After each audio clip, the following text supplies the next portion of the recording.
Welcome to The Savage Truth with Cicely Davis. I am your host, Cicely Davis. Hoodies, gym shorts, tracksuits, maybe even Daisy Dukes. Senators, yes, elected officials in the prestigious U.S. Senate have a new standard for dress code. A casual overhaul, if you will. Once again, mediocre leadership, now deemed the woke sloppy mob, lowers yet another standard. Well, color me old-fashioned, but I don't want to see my elected officials, senators, on the Senate floor in hoodies, tanks, or baggy Under Armour shorts. And I'm going to tell you why right now on The Savage Truth with Cicely Davis.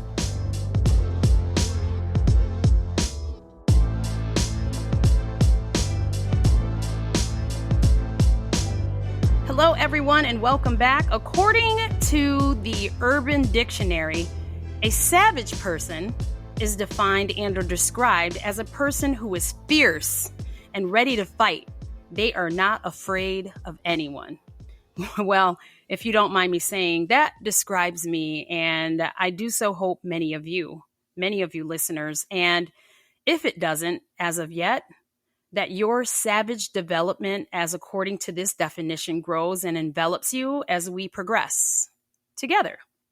My name is Cicely. For those of you who are new to the podcast, welcome to The Savage Truth with Cicely Davis. Please like and subscribe and share and leave a positive review on YouTube and Apple Podcasts and Spotify.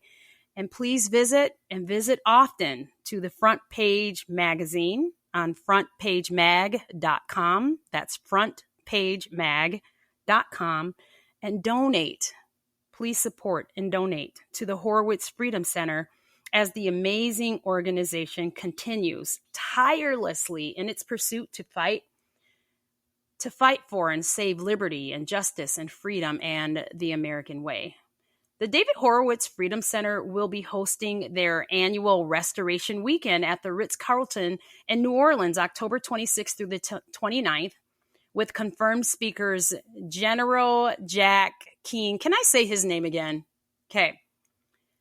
General Jack Keane. Yes. Other guests will include Tulsi Gabbard and Guy Benson, Heather McDonald, Ned Ryan, and myself, and many, many more. Many other guests will be in attendance that weekend.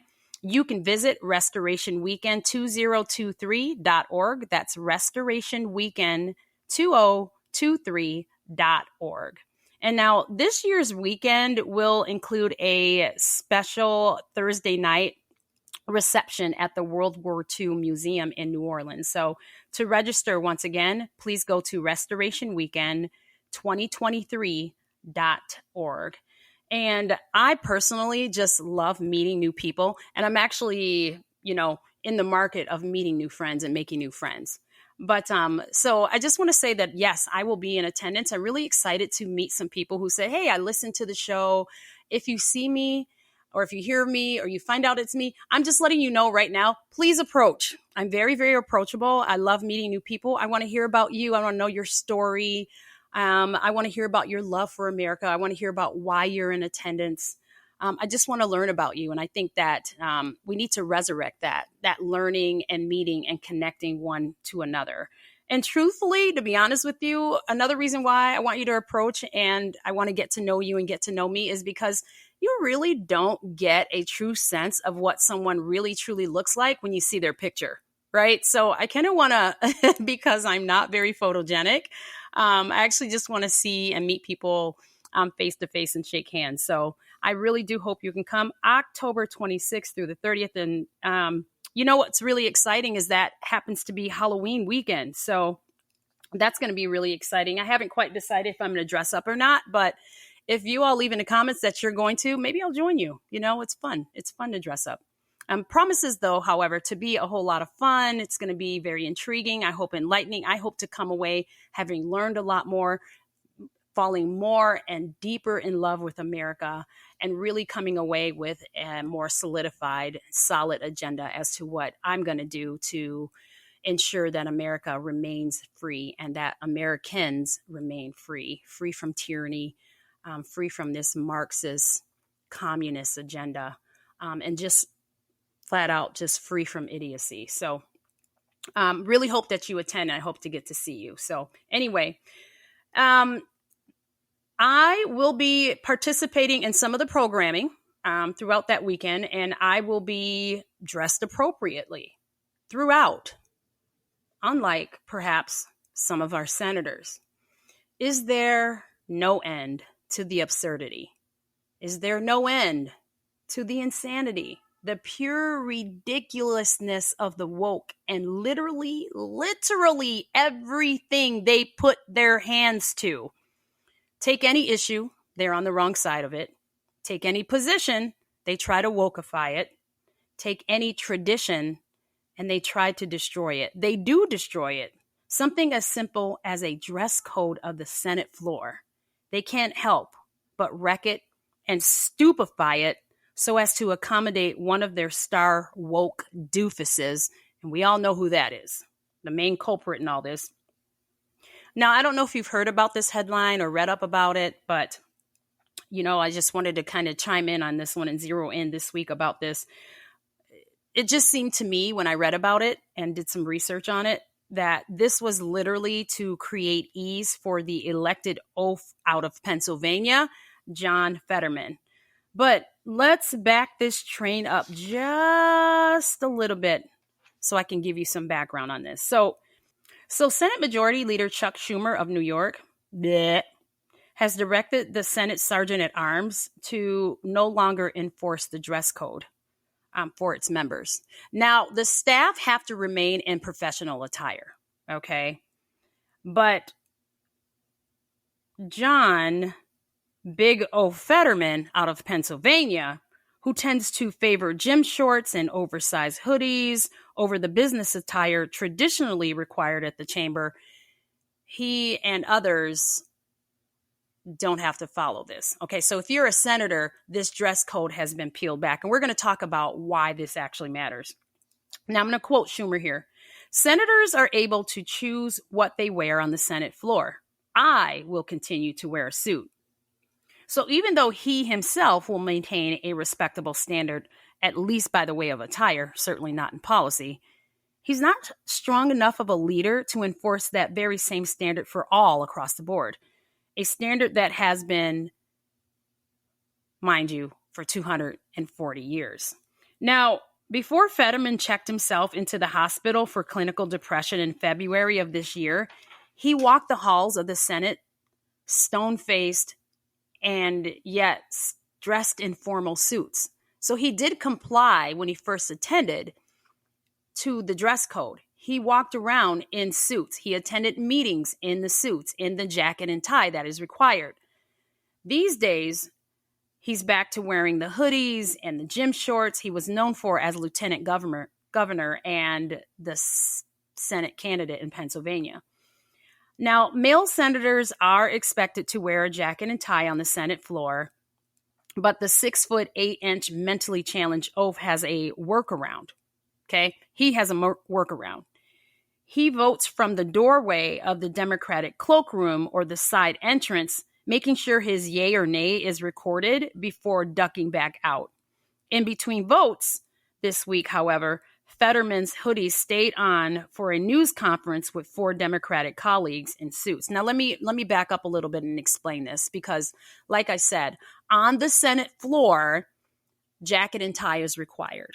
Okay, so what he did was he found this loophole where he's not very specifically on the Senate floor. He has one foot that remains in the cloakroom so that he's still able to get his vote off and vote from the back, but not officially be on the floor so as to not, quote unquote, truly break the dress code attire rules. Those close to Fetterman say his relaxed, comfortable style is a sign that the senator, I literally grind my teeth when I call him that because he's so undeserving of the title and the position. Okay. But those that are close to him says that his comfortable style is a sign that the senator has and continues to make a robust recovery after 6 weeks of inpatient treatment at the Walter Reed National Military Medical Center. where his clinical depression was treated with medication, and he was also fitted for hearing aids for his hearing loss that made it really hard for him to communicate.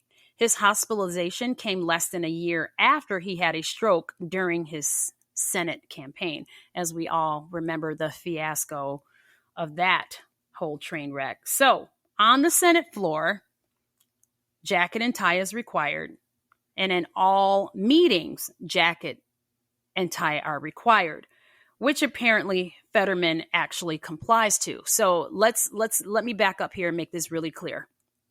His preference, obviously, is the hoodies. They're the hoodies, of course, and the oversized, kind of sloppy gym shorts. Okay. But when he attends the meetings, he wears a suit. When he's officially on the Senate floor, he wears the suit. So someone could point this out and say, well, what's the big deal? We're going to actually talk about that in a bit here. Not all Republicans have rejected the change, however. Josh Hawley of Missouri, after touchdown, most of the time when he comes in from touchdown from the airport on Mondays, and they have to rush in to get some votes in to start the week, he's usually in jeans and boots, which is his usual attire, what he said his constituents have, been accustomed to seeing him in. He says he can now vote on Mondays because of this relaxed dress code policy. But let's talk a little bit about why this truly matters. Let's get into the thick of this here. So, first of all, as I said, this has been a standard in existence for 240 years, right? I like the standard. Men in suits, women dress professionally, right? They also wear suits or they're in professional attire. They're covered. Now, there has been some shakeup about women and the covered arms required. It's been said that one reporter was not allowed in chambers as she was wearing a sleeveless dress. Now, those sleeveless professional dresses, they're called a sheath dress, S-H-E-A-T-H. And personally, I own several sheath dresses. They are very, very professional. They are widely accepted in corporate America, with or without the jacket. Okay, so that standard has kind of been let down. However, if the standard is written in the Senate that you must have your arms covered, then you should just simply comply, right? At least for when you're on the floor and you're voting and you're attending meetings, you can certainly slip out of it. Is this really that complicated? This isn't that hard. Why? Because it's not about me. I would comply because it's not about me and it's not about my fashion opinion. It's about the important policies, the important laws, and the important tasks at hand. It's about being dutiful and respectful. And it's about representing those who sent me to get a job done. You see, perhaps we've all forgotten because of social media and headlines and book deals and Saturday Night Live appearances and all these caveats and even some who appear on magazine covers, etc., that those who serve in Washington are elected officials in positions of service. They are servant leaders. They are servant leaders. They are elected there. They're in positions of service. They are there because people believe them to be great stand-up people who could and would represent them well in D.C. and carry out and forward their interests. So you dress well to pay respect to those who sent you, who elected you. Now, women are allowed to show their arms, but still dress professionally. So, this whole cover the arms for the women, if they're in a professional sheath dress, I guess that standard has been eradicated. I think if you are, for the most part, really professional, and that standard isn't, kind of sidetracting from the task at hand, that's something I agree with. However, if that has not been let down and it says that women must wear blazers or have their arms covered, by all means, everyone should comply. But another take on this is about adulthood, right? It's about wearing suits and dresses and professional, respectable attire because that's what adults do. You dress as an adult. Our whole culture these days takes on the notion that teenage life, or even childhood for that matter, if you would, is some sort of pinnacle. And then everyone dresses down. Men look like overgrown 10-year-olds, and there's something very demeaning and juvenile about that. But to dress in a classic manner and look like adults is a position of standard and pride, what our founders understood and had in mind. Now, granted, hoodies, right, were not a fashion piece back in those days. It certainly was not a fashion piece of the time, but they still understood that the former wear was best suited for the undertaking and not their overalls or over everyday trousers. And even the women had a difference. They made a distinction between their regular everyday house dresses versus their formal dresses. Okay. So there's something very attractive about a well-dressed, a well-suited man or a well-dressed woman. This has been downplayed a great deal since the 60s. I mean, if you look at pictures and videos of the past, say prior to the 60s, people, men and women, were well dressed. They wore suits and hats and dresses. They dressed up to go everywhere, not just to church or to something formal or to dinner, but to the airport. They dressed up to visit others, to go to conferences, to attend, visit other people's homes. I mean, people actually took the time to dress up and put in effort in their appearance. And there was a very real distinction between children and adults. Now, don't get me wrong. I fully understand fashion, right? I get the difference. I understand that fashion dictates and fashion often changes. Fashion usually drifts down from the top. So formality becomes the norm and drifts down to the working class. And when that happens, usually the working class says, okay, well, we can't be associated with them, so we're going to have to flip it. So if the drip down from upper class to the working class goes casual, right? So if the middle class or the underclass goes casual, the upper class would then dress up and vice versa, which is why we see Steve Jobs out in a t-shirt and jeans, right? There's always that drip down. I understand that fully because that links us with them and the unfashionable, right? That's the mindset. But what I take most issue with is this reflection of rebellion, which is what I believe is the bigger, deeper, more important issue here. This rebellious attitude that anything that violates traditional norms or anything that represents patriarchal oppression and adulthood is to be eliminated in favor of what is hypothetically a more free individual, but it's not because everyone looks the same. And I am by no means saying that if you're not in a suit and tie every day, and if you're a woman and you're not dressed up in a dress and a blazer, that you're being disrespectful. Again, time and a place for everything. But there is something noble about outfitting yourself for the task at hand and making the attempt and putting forth the effort and putting your best self forward. Okay? Because when you start lowering the standard, you know what you get? You get America 2023. We have lowered the standard. Now you see it's less formal, right? It takes a lot more to get people to actually just dress up, right? It takes a lot to get people to actually want to attend something that's formal, and they are looking for ways to dress down. They're looking for a way to, wear maybe the leggings or do we have to dress up?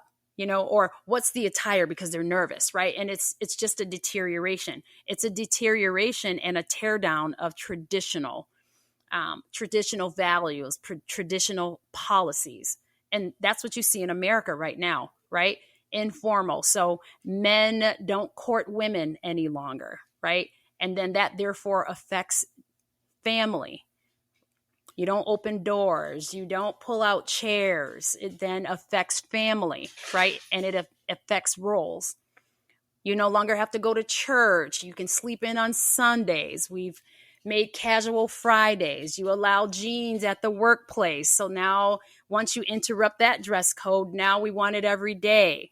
You used to have a cell phone where you couldn't have it out. Now employers have to allow cell phones or they won't have employees. And slowly but surely, little by little, there's a deterioration of what is traditional and what makes America great. Now, if we continue this, it seems small, it seems trite, but if you go from sweatshirt to hoodies, and I said in the beginning, Daisy Dukes, it won't be long before you have that elected official who doesn't believe in the suits at all, right? And now all of a sudden we have senators and congressmen and women who sag or who wear Daisy Dukes. It's not funny. I mean, you think right now that seems extreme, but think about where we are right now when it comes to pedophilia, right? Or how we've allowed children to make detrimental decisions for the rest of their lives, and where we are with identification, and where we are with how bathrooms have become a subject of contention and confusion. It's little by little. Think about the mask and what happened during COVID, right? Forcing people to wear a mask and forcing people to be afraid to speak up. So you just bow your head and comply because you don't want to cause confusion and you don't want to face any retribution. You don't want to have any conflict. You just go along. It's a slow trickling, trailing, and training to get society, American society, to comply, thereby becoming less free.